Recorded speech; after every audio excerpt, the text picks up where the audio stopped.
Bonjour à vous les cancers, bienvenue pour votre guidance pour ce mois de novembre 2021.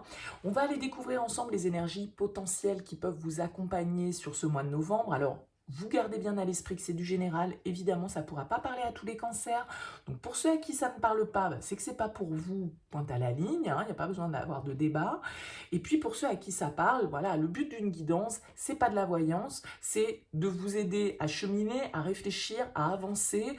Voilà, bien évidemment, en aucun cas, une guidance générale ne pourra cibler 100% des personnes qui vont la regarder. Donc gardez bien ça à l'esprit. Allez voir éventuellement signe ascendant, signe lunaire pour des messages complémentaires. Et puis si vous souhaitez une guidance personnalisée, mon mail c'est lililataro@yahoo.com. Alors pour ce mois-ci, on va regarder avec les arcanes majeures du tarot de la bienveillance et puis on ira développer avec le tarot histoire de sorcière.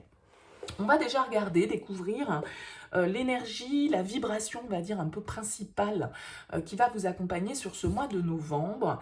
Et nous avons l'arcane majeur numéro 8, la force pour vous, les cancers, sur ce mois de novembre. La force, c'est une énergie qui symbolise, alors le signe du lion, si toutefois ça pouvait avoir un écho pour vous par rapport à votre thème natal ou par rapport à quelqu'un autour de vous. En tout cas, la force, c'est une énergie de vitalité. C'est une énergie d'énergie, vous voyez ce que je veux dire. La force va nous parler de courage, va nous parler de détermination, va nous parler de savoir équilibrer un petit peu notre part d'ombre et notre part de lumière. Parce que la force, elle doit dompter un petit peu, vous voyez, essayer de maîtriser ses pulsions, ses instincts, sans pour autant les refouler. Donc il y a cet équilibre à trouver avec la force, un peu la main de fer dans le gant de velours, c'est-à-dire rester déterminé. Peut-être que pour certains, vous avez besoin d'un regain d'énergie, vous avez besoin d'aller puiser dans une force intérieure, vous avez besoin de faire preuve peut-être de courage pour prendre certaines décisions ce mois-ci, pour continuer à aller de l'avant, pour je ne sais quoi. En tout cas, la force, il y a vraiment cette notion de détermination à garder et de confiance. La force, elle arrive à concilier, à faire preuve, comment on dit, de self-control en fait, de maîtrise. C'est vraiment cette idée d'être à l'écoute de ce que l'on ressent, sans pour autant se laisser dominer par ça. Ça peut nous parler de votre désir, alors purement, on va dire, c'est en lien avec la sexualité aussi, la force. Ça peut être de ce qu'on a envie de se laisser aller à une certaine forme de passion. Euh, Ça peut être qu'on essaye d'apprivoiser un petit peu ses pulsions. On va voir bien évidemment comment ça fait écho dans votre tirage et pourquoi cette carte de la force est ressortie dans votre vibration principale. On va déjà découvrir avec quelles énergies vous abordez ce mois de novembre. Alors, la lune, une arcane majeure et le 4 de denier. Alors, je pense qu'il y a une certaine forme d'angoisse, de peur, en fait. La carte de la lune, elle va nous parler un petit peu de notre inconscient, de tout ce qui est un petit peu dans les profondeurs de notre psychisme. On n'y voit pas très clair avec la lune, on est un petit peu dans la confusion, on peut se faire une montagne de pas grand chose. Vous voyez en fait ce chat là, ce chat noir, quand il se regarde dans l'eau, qui voit son reflet, il voit une énorme panthère. Donc il n'a pas la bonne vision, où il voit les choses beaucoup plus lourdes peut-être, beaucoup plus grosses qu'elles ne le sont réellement. On peut être dupé par ses propres peurs inconscientes avec la lune. Et ce qui me fait aller dans ce sens de l'interprétation, c'est le 4 de denier. Le 4 de denier, vous voyez, il est assis sur son coffre, c'est fermé, et il est un petit peu en mode personne viendra m'embêter, je suis tout seul là dans cette pièce. Il a tendance, le 4 de denier, à être un petit peu fermé, à ne pas forcément justement exprimer cette part émotionnelle qui est induite par la lune. Alors il y a peut-être un équilibre, comme on le disait, à trouver entre cette part émotionnelle, c'est-à-dire peut-être un débordement parfois émotionnel, et d'un autre côté une certaine forme de fermeture.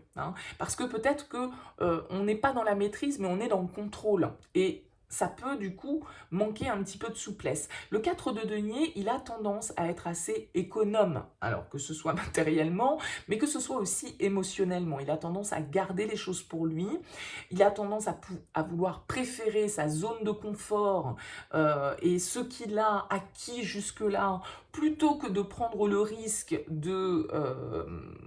d'aller explorer d'autres terrains, d'autres contrées. Voilà. Alors, est-ce que c'est les peurs qui vous limitent un petit peu et qui vous font rester dans votre zone de confort et ou est-ce que c'est une peur un peu en termes de stabilité matérielle? Bon, on va voir le tirage, on va découvrir l'ensemble des cartes, on va voir déjà ici votre objectif. Votre objectif, c'est la reine de bâton. Ce que vous voulez le plus, c'est la reine de bâton. Votre force, c'est la force, voilà, qui revient.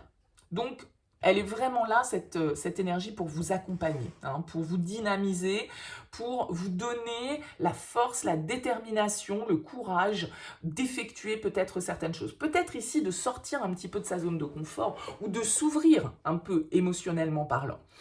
Votre challenge, le 5 de bâton. Ok, sentimentalement, le jugement, une arcane majeure. Au niveau proactivité, un as de bâton. Intérieurement, 7 de denier. Et sortie de moi, 8 de bâton. Ok. On n'a pas de coupe. On a quand même du bâton, pas mal. On en a 4 ici. Hein. Donc, cette partie émotionnelle, c'est pour ça que je n'irai pas encore une fois dans ce sens, mais plutôt parler un peu de vos peurs inconscientes. Peut-être certaines choses qui vous semblent insurmontables, mais tout compte fait, c'est simplement dans votre psyché que ça se passe. Hein.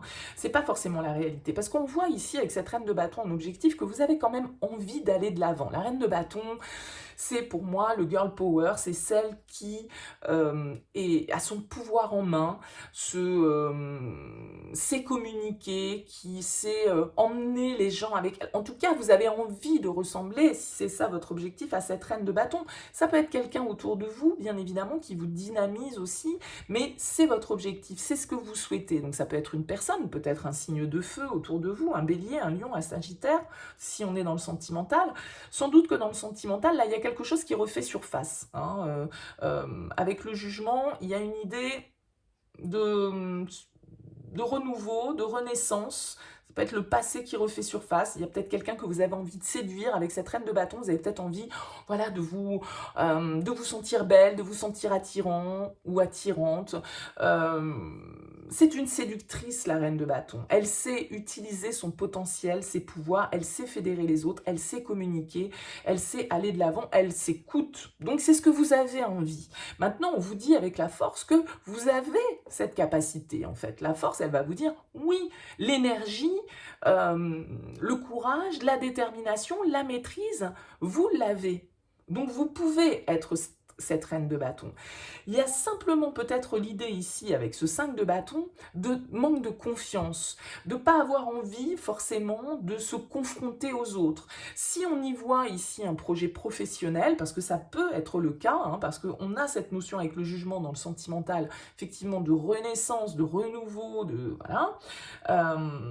Mais dans le côté professionnel, avec cet as de bâton, c'est une énergie aussi de nouveauté, de nouveau départ. Donc peut-être que vous avez envie de prendre des initiatives, par exemple au niveau professionnel, si on n'est pas dans l'aspect séduction sentimentale, c'est séduire un public, c'est pas forcément une personne, ou devoir séduire, si vous passez des entretiens par exemple, eh bien voilà, devoir convaincre un petit peu votre auditoire, les gens que vous avez face à vous, et on vous dit que vous avez, avec la force, ce charisme, cette détermination, cette force, ces épaules pour pouvoir assumer ce rôle de reine de bâton. Simplement avec ce 5 de bâton, vous pouvez avoir peur de la concurrence, peur de la rivalité, ne pas vouloir vous mettre en avant, être un petit peu dans une certaine forme de conflit intérieur et peut-être de manque de confiance en vous. Mais les cartes vous disent, avec cette force qui ressort 2 fois dans votre tirage, ça veut dire que ça vient vraiment marquer le coup, et cette force en plus elle est dans vos atouts, d'accord? C'est ce qui vous aide. Donc là il y a vraiment une énergie, voilà, c'est quand même un lion la force, d'accord? C'est celui qui rugit, c'est celui qui s'exprime,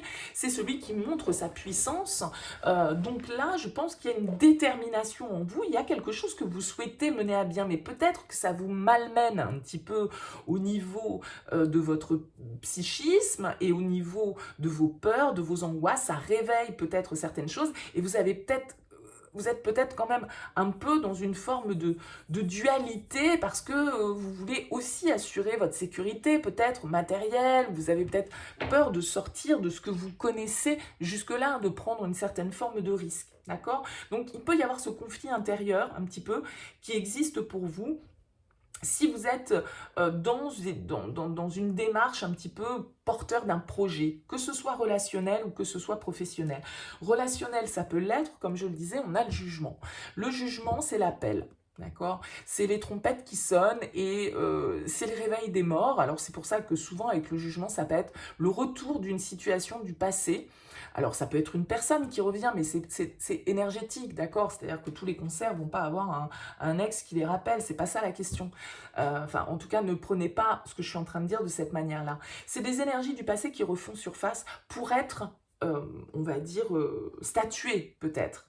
Soit on repart. Ça peut être une carte de réconciliation, de renouveau dans une relation. Hein.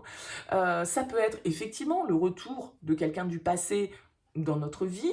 On reçoit des nouvelles de quelqu'un qu'on a connu auparavant, mais c'est pas forcément un ex, hein, ça peut être quelqu'un, voilà, prenez la symbolique bien évidemment. Et le jugement, c'est aussi à un moment donné un peu un bilan, une prise de décision où on se dit, bon voilà, est-ce que je continue à jouer le même morceau ou est-ce que je change de disque, quoi. C'est un petit peu ça l'idée. Et donc, c'est des énergies de renouvellement, de renaissance, d'accord? Mais symboliquement, pour renaître, il y a quelque chose à laisser mourir. C'est une carte de fin de cycle, c'est symbolique, évidemment, encore une fois, c'est le 20.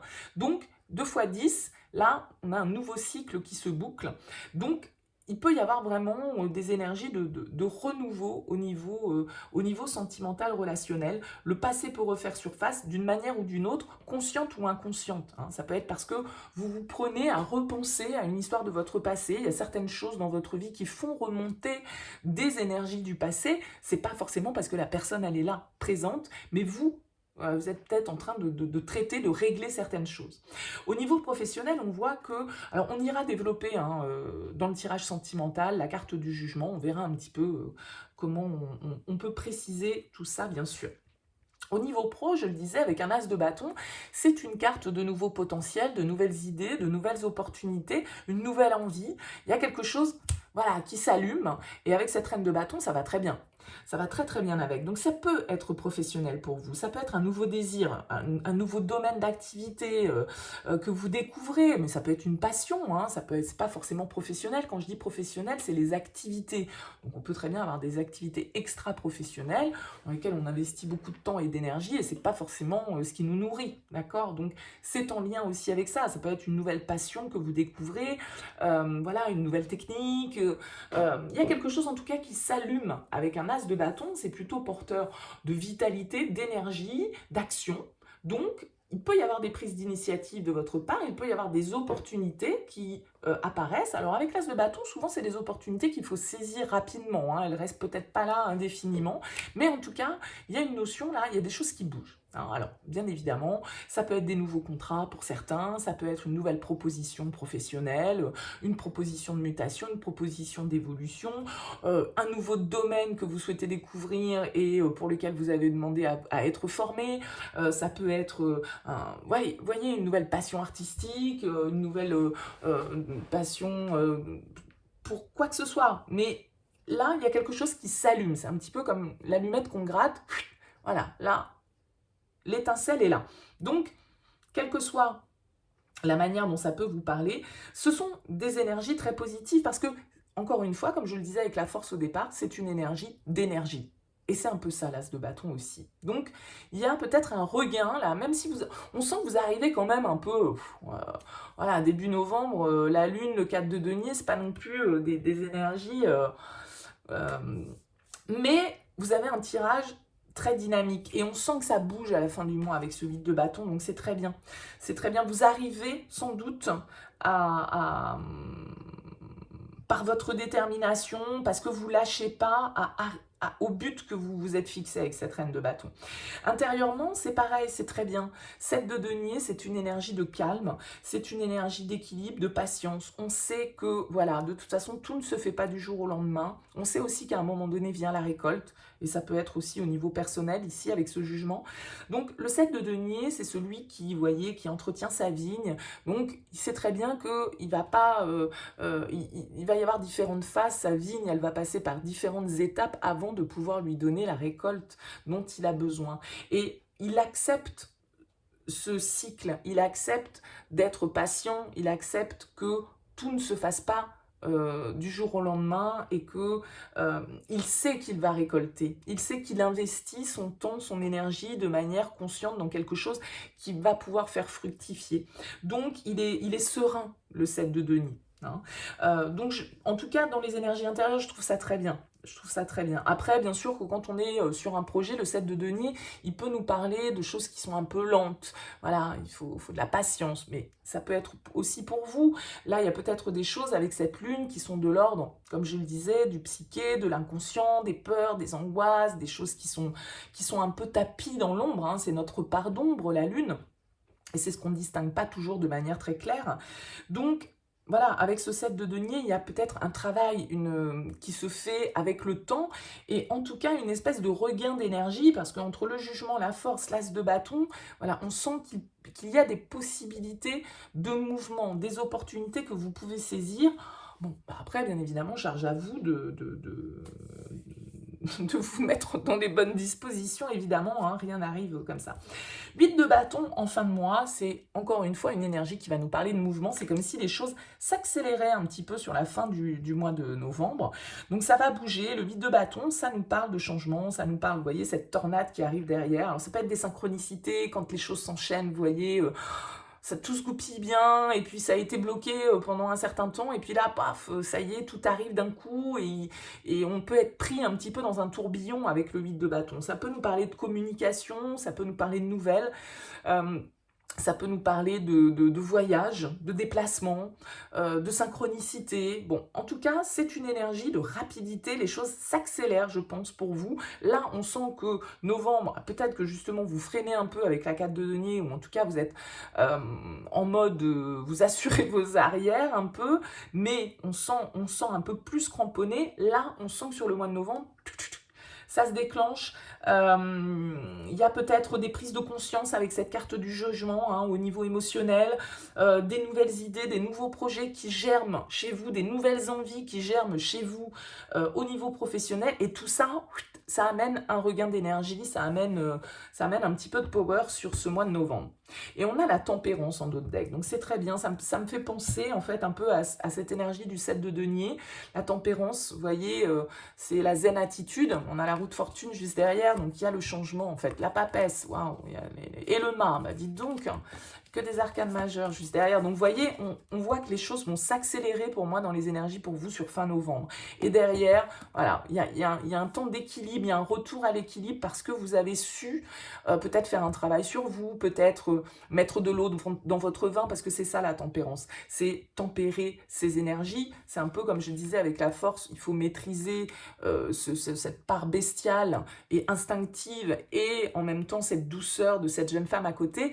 C'est l'équilibre entre les deux, c'est la bonne maîtrise des deux. Et la tempérance, il y a cette idée, vous voyez, elle est en position de yoga, voilà, elle trouve son équilibre, elle essaye de rester zen par rapport à une situation. Il y a une idée de guérison, hein, d'apaisement. La roue de fortune nous parle effectivement de cycles qui bougent, et je pense que là, cette part inconsciente, cette part intuitive, il y a une libération qui se fait pour vous. Il y a peut-être certaines compréhensions sur ce mois de novembre qui vous aide à poursuivre de manière peut-être plus énergique et plus spontanée que ce 4 de denier les choses.